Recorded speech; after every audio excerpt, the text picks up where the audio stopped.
télévision, les multimédias qui écrasent le temps et l'espace. Oui. C'est un des effets de cette tyrannie du temps réel.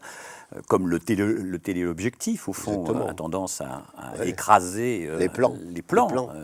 Donc ça, une conséquence essentielle, c'est d'intervenir dans la temporalité, c'est-à-dire que vous parlez d'une émancipation du présent, comme si le présent s'émancipait et du passé et de l'avenir. Exactement. Essayons de penser cette présentification, en particulier rapportée par exemple au sport. Oui. Mais là, on se retrouve devant le spectacle sportif. C'est-à-dire que le jeu n'est plus simplement un jeu entre partenaires, mais il est un jeu en scène. Et donc, quelque part, il crée une communauté nouvelle, qui n'a peut-être pas été repérée à son échelle, la communauté d'émotions. Je rappelle que les communautés sont des communautés d'intérêt à travers l'histoire, à travers les fratries, à travers les féodalités et à travers les classes sociales.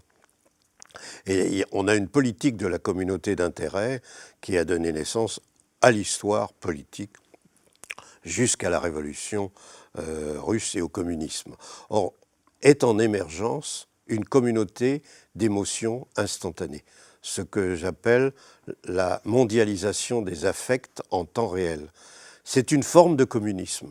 C'est le communisme des affects. Au même instant, assister à l'effondrement du World Trade Center ou au tsunami, s'est déclenché un phénomène sans référence.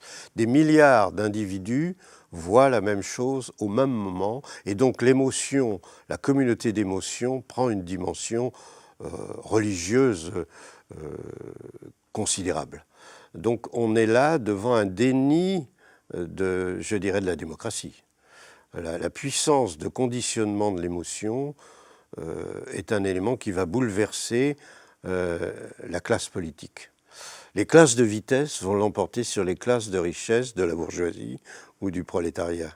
Donc tout ce que Marx analyse est pris de vitesse, n'est pas nié, mais est pris de vitesse par ce passage des classes de vitesse, la communauté d'émotions instantanées, au détriment des classes d'intérêt, les riches, les pauvres, etc.